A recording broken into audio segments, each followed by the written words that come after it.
제가 신학교 다닐 때 한 교수님이 학생들에게 요즘 말로 하면 폐부를 찌르는 말씀을 많이 하셔서 나중에 후에 학생들이 교수님의 어록이라고 이렇게 만들어 놓은 것이 있습니다. 이런 것입니다. 시험 보기 바로 전에 이렇게 말합니다. 5년만 예수 믿고 목사 노릇하다가 비참하게 마치려거든 커닝해라. 하나님께서 보고 계신다. 하나님께 시험 쳐라. 그러니 당연히 커닝할 마음도 없지만 이 시험이 얼마나 지금 이 마음속으로 무겁겠습니까? 교수님이 또 이런 말을 했습니다. 여러분이 가고 있는 이 길은 경제적 보장도 없고 노후도 걱정해야 되지만 이 길이 참된 길이기에 나는 여러분이 부럽습니다. 이 수업을 들으면서 지금도 기억나는 게 유독 리딩을 많이 내줬어요. 숙제를. 그래서 책을 많이 읽어가야 됐고요. 그리고 시험도 3시간 동안 외워서 쓰는 거예요. 그냥 달달달 외워서 써야 되니까 얼마나 이 시험이 부담되겠습니까? 지금 생각해 보면 시험도 부담이 되었고 과제도 부담된 과제가 많았는데 배운 게 너무 많았습니다. 많이 배웠습니다. 우리 인생도 그렇습니다. 어려운 일, 인생에 어려운 일이 만나면 마음이 힘든 건 맞습니다. 힘들죠. 그런데 거기에 성도들에게는 하나님의 은혜가 숨어 있습니다. 그래서 그 어려움 속에서도 은혜를 경험하는 것이 중요합니다. 여러분, 분명 우리는 인생을 살아가다가 어려움을 만나면 감사보다는 불평이 쉽습니다. 왜 하필 나에게? 왜 지금 이때 이런 어려움을 주시는가? 이렇게 불평하는 것이 어쩌면 우리의 본능적인 반응일 것입니다. 여기에 누가 이런 어려움 앞에서 나는 절대 흔들리지 않습니다 라고 말할 수 있는 사람이 어디 있겠습니까? 분명히 우리는 인생의 어려움을 만나면 흔들리는 것, 우리의 마음이 때로는 흔들리는 것, 그것이 어쩌면 우리의 솔직한 마음일 것입니다. 그런데 여러분, 우리만 흔들린 게 아닙니다. 성경에 나와 있는 많은 인물들도 흔들렸습니다. 여러분 기억하십시오. 믿음의 사람들도 흔들릴 수 있습니다. 자, 볼까요? 지혜서에 보면은 고난의 문제들을 다루는데 상당 부분을 할애합니다. 그래서 시편을 보세요. 시편에 보면 우리가 시편을 찬양이라고 생각하지만 거기에는요, 시련에 대한 기도, 고통에 대한 호소, 또 부당한 고난에 대한 부르짖음이 가득 들어 있어요. 심지어 하나님 앞에 문제를 제기하는 거예요. 왜 이런 일이 있습니까? 왜 우리 가정에, 왜 우리에게 이런 어려움이 있습니까? 라고 불만을 제기하는 내용들이 너무나 많습니다. 왜 그랬을까요? 흔들렸기 때문에, 어려웠기 때문에. 인간의 삶을 보면요, 하나님을 확신하거나 의심하는 것, 또 하나님의 존재를 인정하는 거나 부정하는 것, 이 모든 기준점이 사람들에게는 고난이었다라는 거죠. 고통, 고난.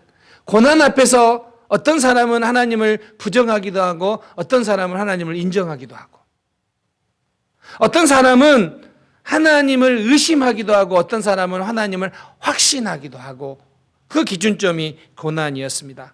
오늘 본문도 마찬가지 아닙니까? 오늘 본문의 내용 우리 잘 알고 있죠. 이스라엘 백성들이 출애굽해서 나아가고 있는데 홍해가 앞에 있습니다. 그런데 뒤에 애굽 군대가 쫓아오는 그런 상황입니다. 여러분 생각해 보세요. 지금 앞에는 뭐가 있습니까? 물결이 출렁거리는 바다가 있죠. 뒤에는 지금 막 사기가 올라서 힘차게 거대한 군대가 쫓아오는 말 발굴 소리가 점점 커지고 있습니다. 이 파도 소리와 저 말 발굴 소리 때문에 이스라엘 백성들의 지금 심장은 점점 더 뛰어오르고 있습니다. 어떻게 해야 되나, 이런 상황 속에 있다라는 것입니다. 마치 우리가 인생을 살아가다가 전혀 예상치 못한 일을 만났을 때와 동일한 상황입니다. 내 인컴은 정해졌는데 갑자기 익스펜스가 늘어나고 내가 써야 될 일들이 갑자기 늘어났기 때문에 이제 어떻게 해야 되지라는 경제적 위기 앞에 어떤 사람은 이런 반응이 나타날 겁니다. 어떤 사람은 병원에 검진을 받고 나서 의사가 그 결과를 통보해 주기 전에 혹 큰 병이라도 있으면 어떨까라고 하며 가슴이 막 뛰어내는 그런 어려움, 자녀가 어리면 어린 대로의 고민과 걱정, 자녀가 크면 큰 대로의 고민과 걱정, 근심거리가 늘어나는 우리의 인생. 많은 경우 많은 사람들이 인생의 이 출애굽기 14장의 이 모습과 같이 앞뒤로 꽉 막힌 상황 속에 처할 때가 있다라는 것입니다. 그런데 더 당황스러운 게 뭔지 아십니까? 오늘 이스라엘 백성들의 모습이 더 당황스러운 건 이런 겁니다. 지금 이 출애굽을 하는 일정은 이스라엘 백성들이 계획을 해서 가고 있는 게 아니에요. 다 하나님의 인도하심 따라 가고 있어요. 오늘 본문에 홍해 앞에서 텐트를 쳤습니다. 그런데 여러분, 왜 거기에 텐트를 쳤을까요? 오늘 본문 말씀 한번 읽어볼까요? 14장 2절 말씀 읽어볼까요? 읽겠습니다. 시작. 이스라엘 자손이 명령하여 돌이켜 바다와 믹돌 사이에 비하히롯 앞 곧 바알스본 맞은편 바닷가에 장막을 치게 하라. 명령을 했어요. 누가요? 하나님이. 그러면 지금 이 장소에 텐트를 친 이유가 뭐예요? 하나님이 명령해서예요. 이스라엘 백성들이 어쩌다가 아니라 하나님이 여기다 쳐라고 했기 때문이에요. 지금 원어 성경을 보면요, 장막을 치다라는 단어가 이 2절에 2번 나와요. 그러면 지금 하나님이 여기에다 쳐라라고 의도적으로 계획하고 말씀하셨다는 거예요. 그래서 쳤는데 앞에는 바다요, 뒤에는 애국 군대가 쫓아오고 있는 겁니다. 또 이해가 되지 않는 것이 있습니다. 지금 누가 쫓아오고 있습니까? 바로와 그 군대죠. 그런데 3절에 보면 이렇게 나옵니다. 바로의 생각이에요. 지금 그 이스라엘 백성들을 보고 바로는 이렇게 생각합니다. 이스라엘 백성들이 광야에 갇힌 바 되었다라고 생각합니다. 갇혔다라는 거예요. 지금 이거예요. 이 말이 무슨 말이냐면 광야가 이스라엘 백성들을 가둬버렸다는 거예요.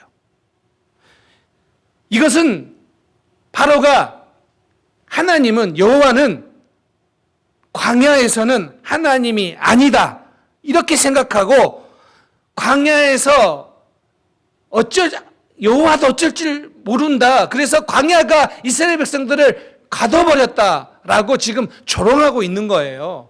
하나님을 조롱하는 거예요. 이스라엘 백성들을 무시하고 있는 거예요. 또 한 가지, 이스라엘 백성들이 지금 2절에 보면 가다가 돌이켜라고 단어가 나오죠. 이 돌이켜에 해당하는 히브리어가 슈브예요. 많이 들어봤던 단어죠. 돌이키다. 근데 이 단어가 사람에게 사용될 경우에는 회개하고 돌이키다예요. 슈브. 좋은 말이죠. 그런데 이게 장소에 사용될 때는 어떤 의미냐면 잘 가던 길을 백했다 의미예요. 그래서 영어 성경 ESV에서도 뭐라고 이야기하냐면 they turn back이라고 기록하고 있어요. 그러니까 이런 거잖아요. 지금 잘 가던 길을 가고 있었어요. 더 갈 수도 있어요.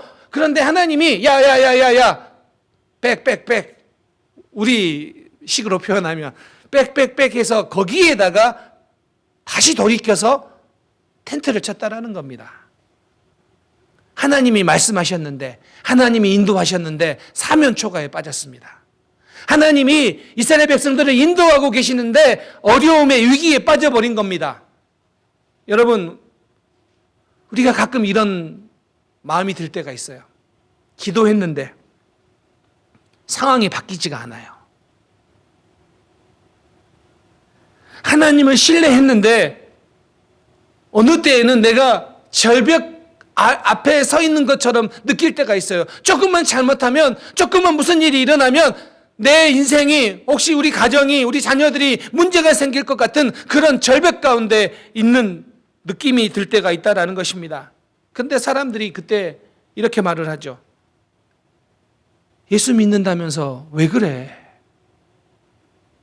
예수 믿는 삶이 왜 그래? 라고 바로처럼 조롱하는 사람들도 있어요. 그런데 더 가슴 아픈 게 뭔지 아세요? 이때 우리 믿음이 흔들린다는 거예요. 확실하게 하나님만 보면서 가야 되는데 이런 위기 앞에서 우리의 마음이 흔들려요. 하나님이 다와 강하게 느껴져야 되는데 오히려 하나님이 지금 나와 함께 계신가? 하나님이 지금 나를 붙잡고 계시나? 이런 흔들림이 있다라는 거예요. 이게 더 힘들어요. 여러분, 기억하십시오. 하나님이 명령하셔서 갔는데도 그게 골목에 막힌 골목일 수도 있습니다. 그런데 그때 여러분이 하나님을 신뢰할 수 있느냐, 없느냐?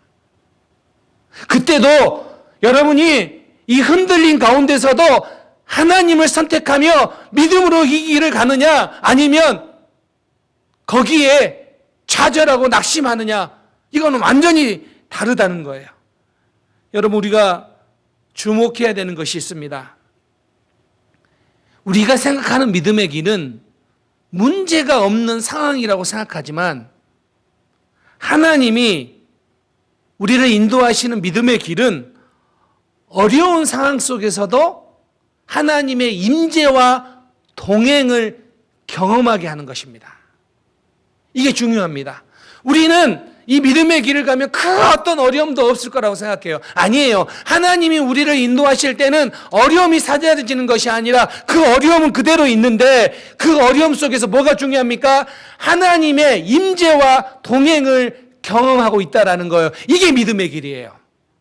사랑하는 성도님들, 여러분의 삶 가운데 이 하나님이 인도하시는 믿음의 길을 따라 승리하시기 바랍니다.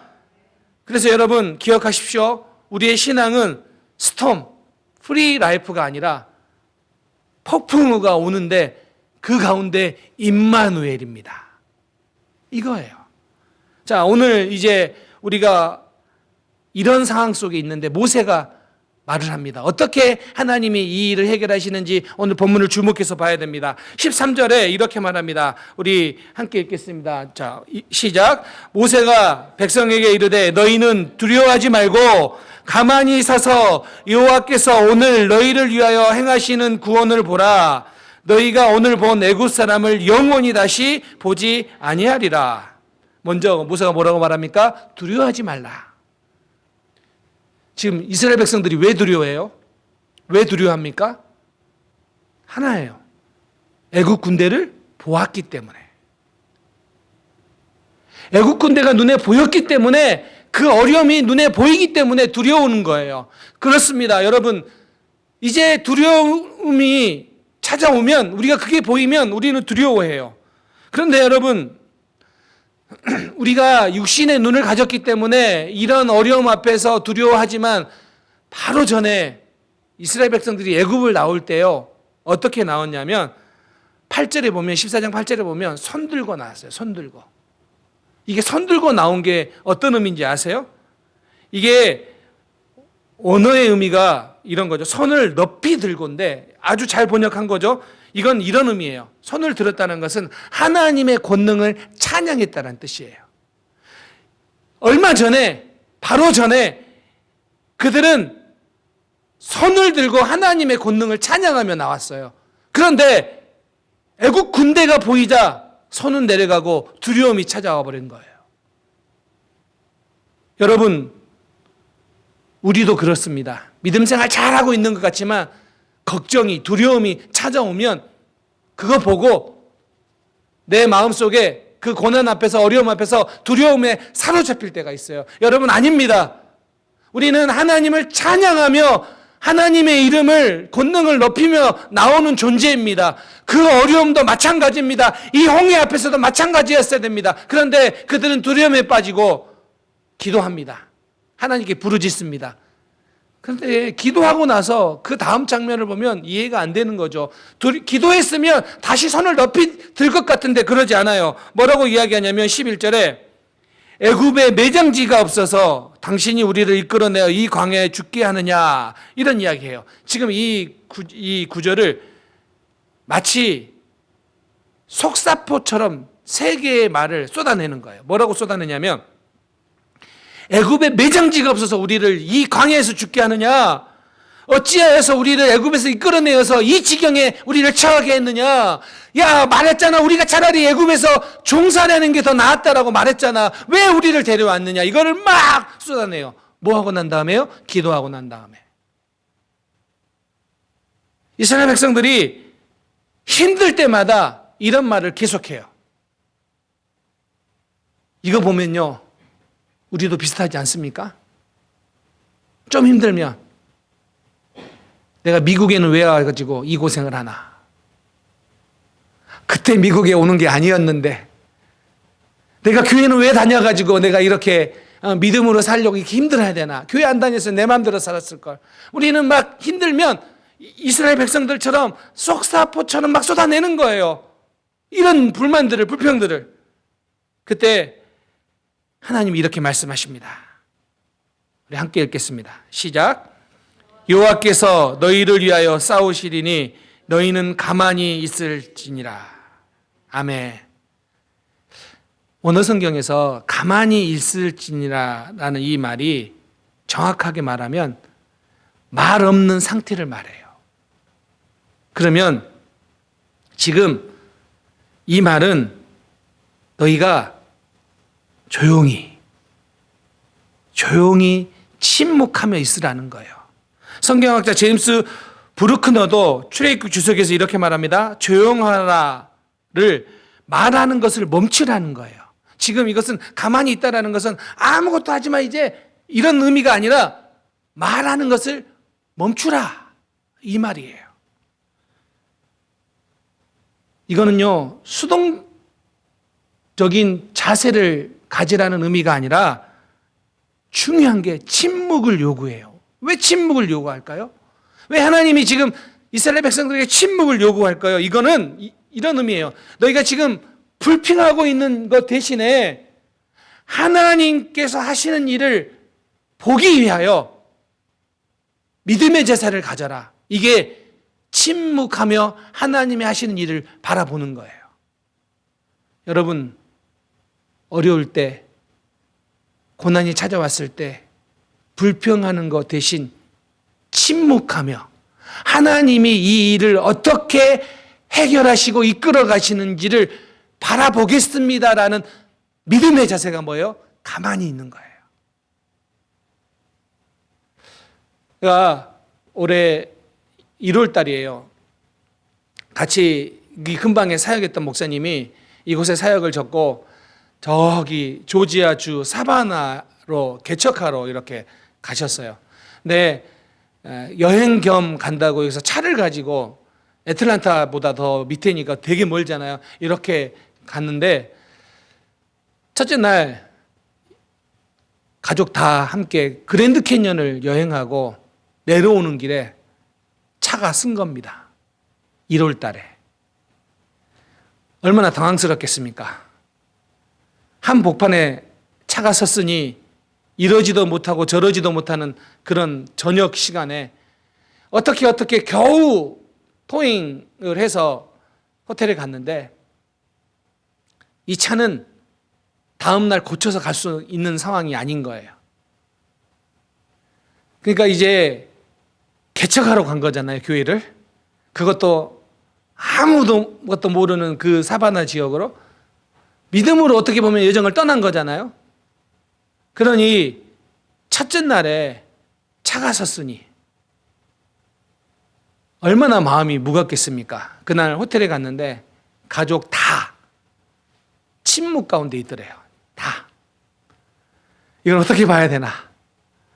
차가 섰으니 어떻게 해야 되지? 침묵 가운데 있는데 그때 첫째 아들이 초등학생 고학년인데 갑자기 기도하더래요. 아버지가 지금까지 아들을 보면서 가장 진지하게 기도하더래요. 그날 아버지가 은혜를 받았대요. 여러분, 우리도 마찬가지 아닙니까?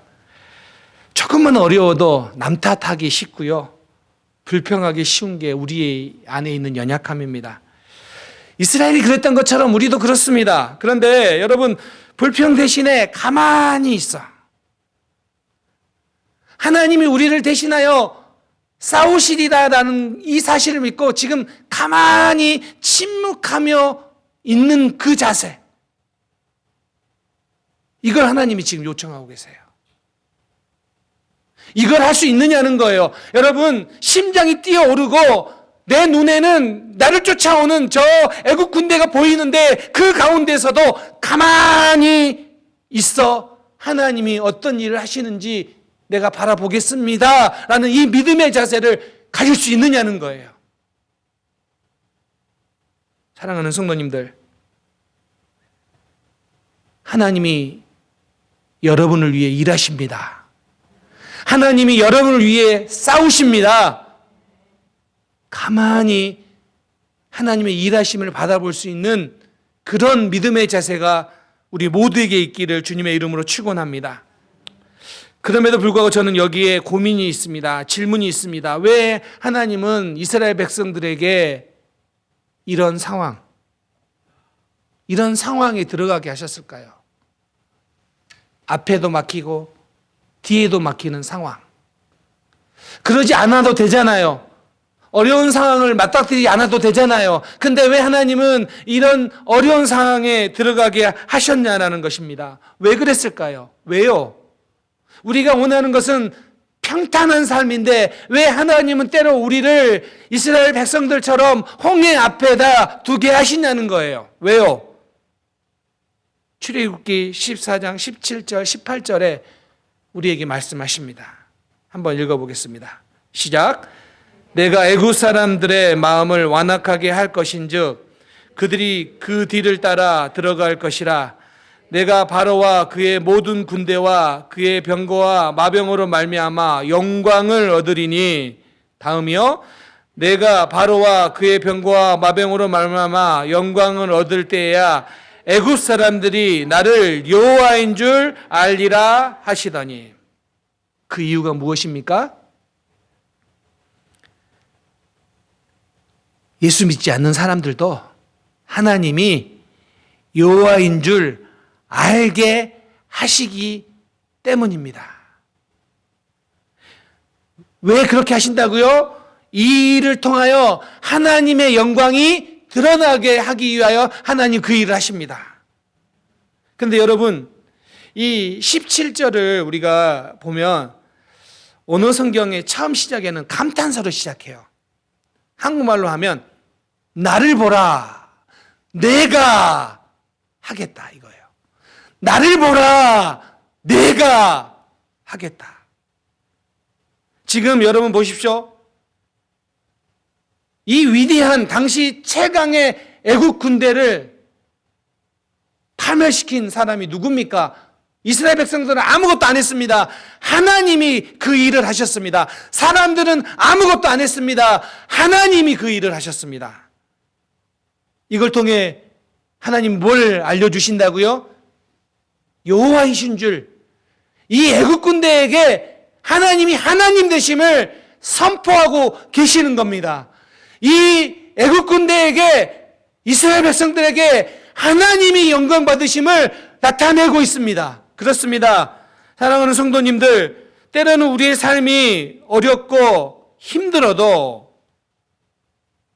그것이 하나님이 우리와 함께 계시다는 증거, 다르게 말하면 이런 거죠.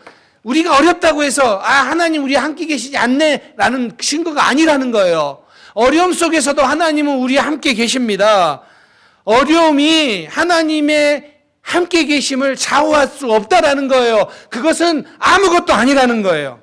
그래서 여러분, 우리의 삶에 어려움이 있어도 하나님을 붙잡으셔야 됩니다. 불평 대신에 하나님이 여러분을 위해 대신 싸우시는 이 선택을 해야 됩니다. 이것이 하나님이 영광 받으시는 일입니다. 이제 말씀을 마무리하려고 합니다. 이스라엘 백성들이 홍해 앞에서 경험한 것처럼 우리의 삶에도 종종 어려움은 다가옵니다.